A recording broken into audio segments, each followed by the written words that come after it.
first favorite song was by the Wallflowers, I think.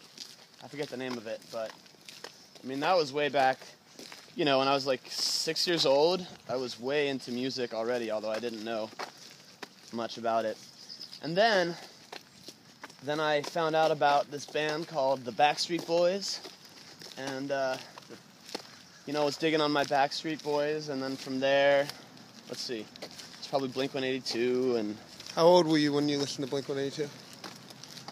Actually, that was my first concert, Blink-182 and Green Day, when I was 11 years old. And, but then I discovered real punk rock, and started to get into the Misfits, and Black Flag, and the Dead Kennedys, and that kind of thing. What led you to punk music? What attracted you? Well, essentially, punk rock bands knew more about me than I did, basically. Elaborate. Well, it's a sense of freedom. You know, there's a lot of freedom in the rebellion of punk rock music. And, I mean, you know, I'm a product of a divorced, you know, family, and I had some anger. And it was a great way to express that anger. I could play music, or I could go to a show, beat the crap out of my friends. And I took to punk rock music like a fish to water. And I started playing the bass.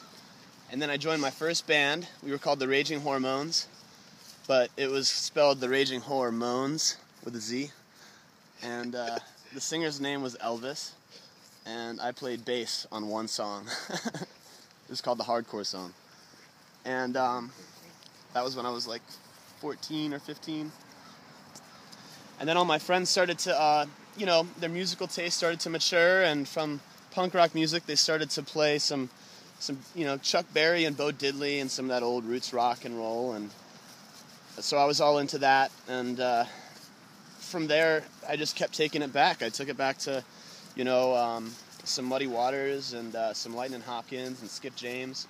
Then I started to really dig, and I got into the country blues, finger picking and like ragtime style of Mississippi John Hurt and Blind Blake and Blind Willie McTell. And then I decided that I had to learn how to play the blues guitar. So that kind of occupied my high school years. And then the Black Keys came along in 2006. I went to a Black Keys show. A friend took me to it. I didn't want to go, but it changed my life. You know, just two guys on stage making the thickest noise I've ever heard. And I started to study them and their influences, which primarily led me to Junior Kimbrough and R.L. Burnside and Robert Bellflower. So I studied their music and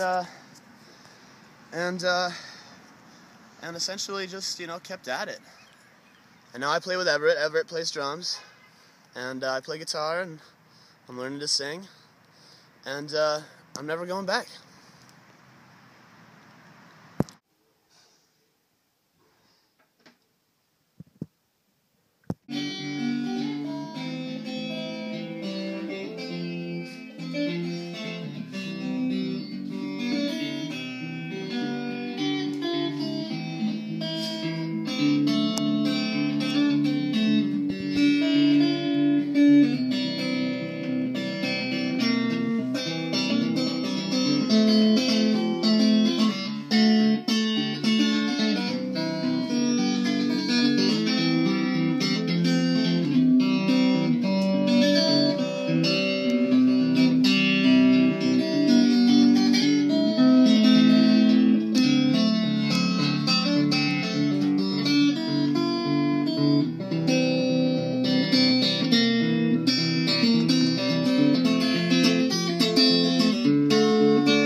till I die.